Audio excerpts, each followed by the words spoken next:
STV news आवाज़ बुलंदियों तक। खबर आजमगढ़ जनपद से। आजमगढ़ भारतीय जनता पार्टी के जिला कार्यालय पर उत्तर प्रदेश सरकार के श्रम मंत्री अनिल राजभर ने प्रेस वार्ता को संबोधित किया। उन्होंने कहा कि कोविड काल के बाद जहां दुनिया की अर्थव्यवस्था संघर्ष कर रही है, वहीं भारत अपनी नीतियों के चलते तेजी से आगे बढ़ रहा है। उन्होंने दावा किया है कि केंद्र और प्रदेश सरकार का बजट देश को तीसरी महाशक्ति बनाने की दिशा में एक अहम कदम है। श्रम मंत्री ने बजट को युवाओं, मातृशक्ति, किसानों और व्यापारियों को लाभ पहुंचाने वाले बताया।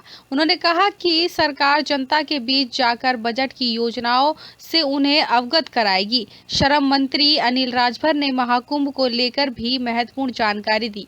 उन्होंने कहा कि इस योजना से 60 लाख लोगों को रोजगार मिला है और प्रदेश को 54,000 करोड़ रुपए आर्थिक लाभ होने वाला है।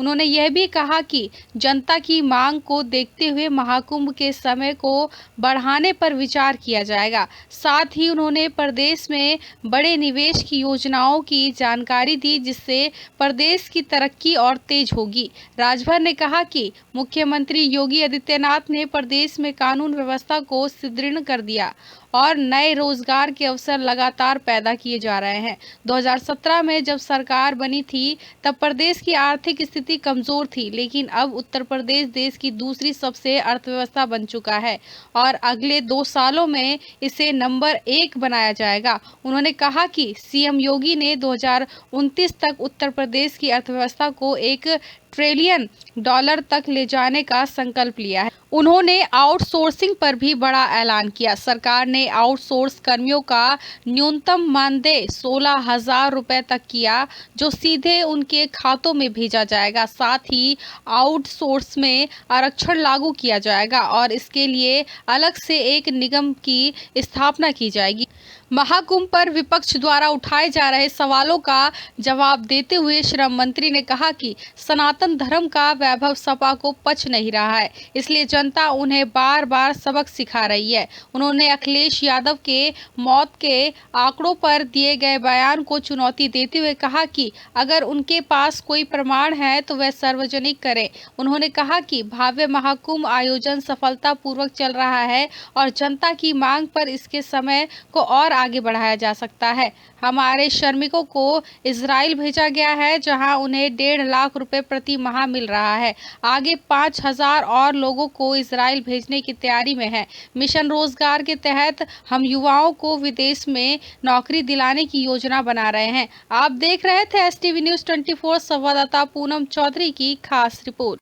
मातृशक्ति को सशक्त बनाने के क्षेत्र में एक सर्वांगीण विकास देश का हो, इस बात की पूरी परिकल्पना को भारत सरकार ने अपने बजट के माध्यम से जो प्रस्तुत किया है, मैं इस बात के लिए माननीय प्रधानमंत्री जी का और उनकी सरकार का मैं बहुत अभिनंदन करता हूं और देश की वित्त मंत्री निर्मला सीतारमण जी को बहुत ढेर सारी शुभकामना और बधाई देता हूं। माननीय प्रधानमंत्री जी ने हमेशा से कहा है कि गरीब का कल्याण हमारी सरकार की प्राथमिकता है।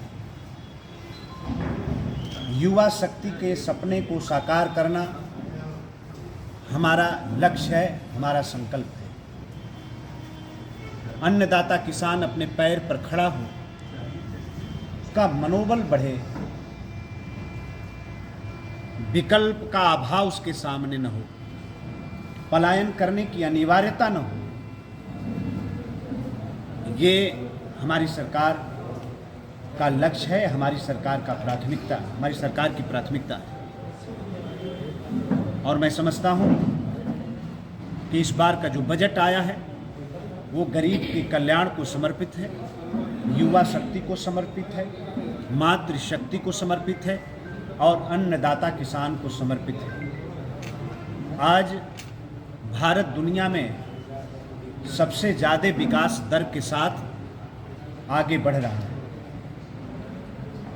कोविड काल की चुनौती का सामना करते हुए आज भारत की विकास दर दुनिया में नंबर 1 के स्थान पर पहुंचाने का जो काम मोदी जी की सरकार ने किया है, इस बात के लिए हम उनका अभिनंदन करते हैं हम उनका स्वागत करते हैं और उत्तर प्रदेश को दिल खोल कर उत्तर प्रदेश के नौजवानों की जो बजट में चिंता की है, हमारे लिए जो औद्योगिक पार्क देने की बात मोदी जी की सरकार ने कहा है, हमारे एक्सप्रेसवे जो बन रहे हैं उसमें जो सहयोग करने की बात कहा है, और विशेष तौर पर जो धार्मिक पर्यटन है, उत्तर प्रदेश ने रिकॉर्ड बनाया है।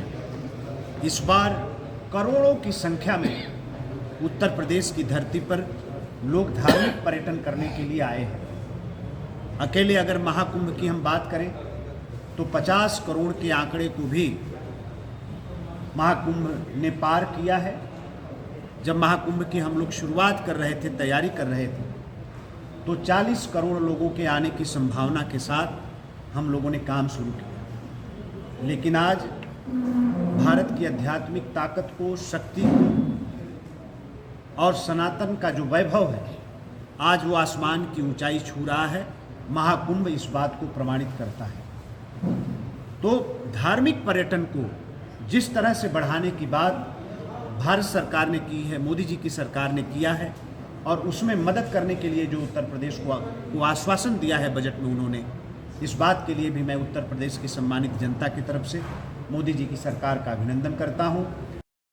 कहते हैं कि भारत का जो सर्वांगीण विकास करना मोदी जी का सपना है, नौजवानों के सपनों को साकार करना जो उनका सपना है, मातृशक्ति को सशक्त बनाकर उनको विकास की मुख्य धारा से जोड़ने का जो उनका सपना है, अन्नदाता किसान को उसके पैर पर खड़ा करने का जो उनका सपना है, भगवान उनका सपना साकार करे और आने वाले दिनों में भारत विश्व गुरु बने, दुनिया का नेतृत्व करे। महाकुंभ को लेकर विपक्ष लगातार हमलावर है। अखिलेश यादव ने कहा कि अखिलेश जी से सिर्फ एक चीज़ हम कहना चाहते हैं, अगर उनको लगता है कि सरकार आंकड़े नहीं सही दे रही है तो ये इसकी जानकारी उनको कैसे हो?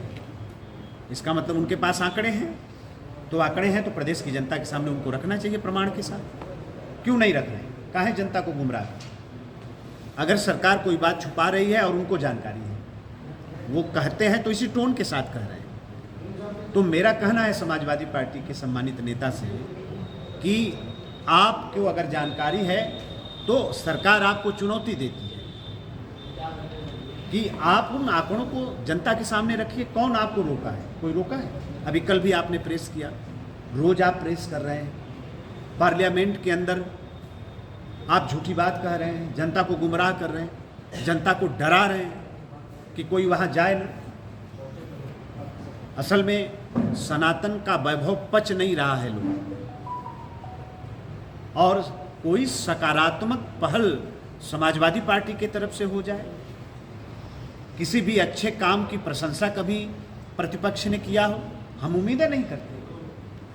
और इसी बात को लेकर जनता सबक सिखा रही, जनता सजा दे रही। अभी भी कम से कम जो सही काम हो रहा हो, हम लोगों ने तो बड़ा उम्मीद के साथ कहा था कि महाकुंभ की तैयारी में आप आइए, साथ रहिए, महाकुंभ के आयोजन में आप साथ रहिए।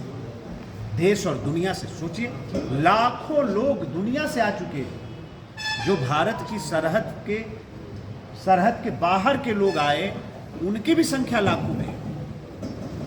और मैं कहना चाहता हूं, देश किस तरह से जुड़ा है महाकुंभ के साथ।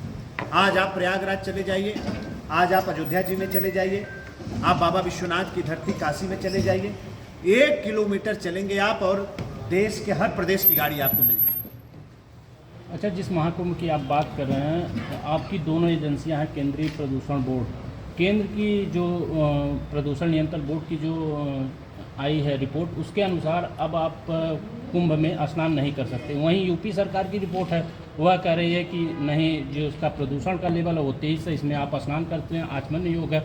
उसी को लेकर अखिलेश यादव ने कल हमलावर थे, उनका कहना था कि भाजपा नेताओं के घर इनको महाकुंभ का पानी ले जाके भेज दें, जिससे वो नहाएं, खाएं और पूजा करें उसी से। नहीं, हम लोग तो वहाँ ही जाके नहा खा रहे हैं, डुबकी लगा रहे हैं, और आखिर बेवजह ये क्यों गुमराह अंतर है? नहीं, ये रिपोर्ट में क्यों अंतर है? नहीं, दोनों कोई सरकार रिपोर्ट आपकी नहीं है, ये दोनों सरकार आपकी है। ये प्रायोजित है और मनगढ़ंत तरीके से अखिलेश जी इस बात को कह रहे हैं।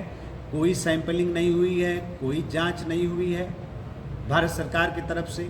अखिलेश यादव जी देश को गुमराह कर रहे हैं। नहीं सर, नहीं आजमगढ़ में NG2 सर जेल की जमीन है और सर पार्क के लिए कई बार कहा गया, इसके पहले सांसद जी थे उनसे भी कहा गया, अभी तक सर उस पर कुछ हुआ नहीं, सर उसी तरह पड़ा हुआ। आजमगढ़ में एक पार्क नहीं है। अब आजमगढ़ में मैं 3 तारीख को एक समीक्षा यहाँ की जो विकास की संभावनाएं हैं उस पर मैं करने जा रहा हूँ। आपका जो विषय है हमारे पार्टी की तरफ से भी, संगठन की तरफ से भी उस विषय को हमारे संज्ञान में लाया गया है।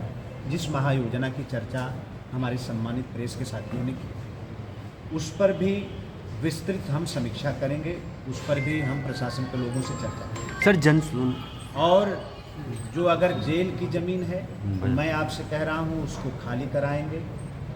जेल की ज़मीन जेल के पास रहेगी, आगे उसका क्या करना है इस पर हमारा कारागार विभाग, हमारे माननीय मंत्री दारा सिंह चौहान जी, हम लोग बैठकर इसको तय करेंगे। मंत्री जी और पार्क अगर है, कागज में पार्क अगर है, पार्क है नहीं सर, वो बीचों बीच वहाँ पार्क बन जाता। तो हम एक जो यहाँ के ईओ साहब हैं और यहाँ के जो नगर पालिका परिषद के हमारे जो सम्मानित अध्यक्ष जी हैं और यहाँ के जिलाधिकारी हैं, मैं उनके साथ बैठकर जनता की जो पार्क की मांग है उसमें क्या संभावना बन सकती है इस पर भी हम जरूर चर्चा करेंगे।